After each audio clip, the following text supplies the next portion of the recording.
Sto bello, oh, però sto fare da lui. Vai. Ci stiamo preparando per fare questa bellissima Serenata, sì. serenata alla grande. Al Piano Napoli a Bosco Reale. Piano Napoli di via Sette Termini. Siamo Stiamo io, aspettando Peppe Michele Napoletano, il mio grande produttore Nando, un bacino Nando, eccolo qua. Ciao.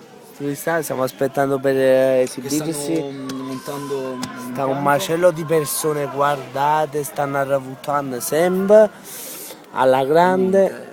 Peppe, come ti senti in questo momento? c'è un po' come si dice? Un La po'? frenesia. Ci credo, dimmi. E niente, stiamo quasi per aspettare. Aspettando che montano questi Facciamo gli piani. auguri ai festeggiati. Lì a Liberata, l'altro non mi ricordo. Figurati, Come al solito, non ti dico come non al mi ricordo solito. mai. Però Peppe dai, stiamo E niente, comunque- nell'ambito giusto. Lei è una fan di Peppe. Che brano Ragazzi, vuoi? siamo su Campania TV. No, quale campagna di amo? No, siamo Stai YouTube. a Basciupiano a Napoli. Oggi sono come canali voglio giocare bene. E vieni poco tu sta a Marvutuan. A Marvutuan, non fu. No, 5 secondi, 5 secondi.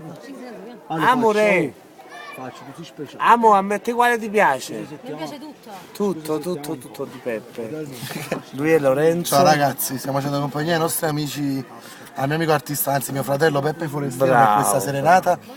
Comunque voi dovete sapere una cosa, alcuni ora possono pensare cosa ci fa Lorenzo insieme a lui. Oggi Capo abbiamo sta lavorato- insieme a me, A parte, poi oggi abbiamo lavorato sia che lui, poi comunque stiamo sempre insieme tutti i giorni.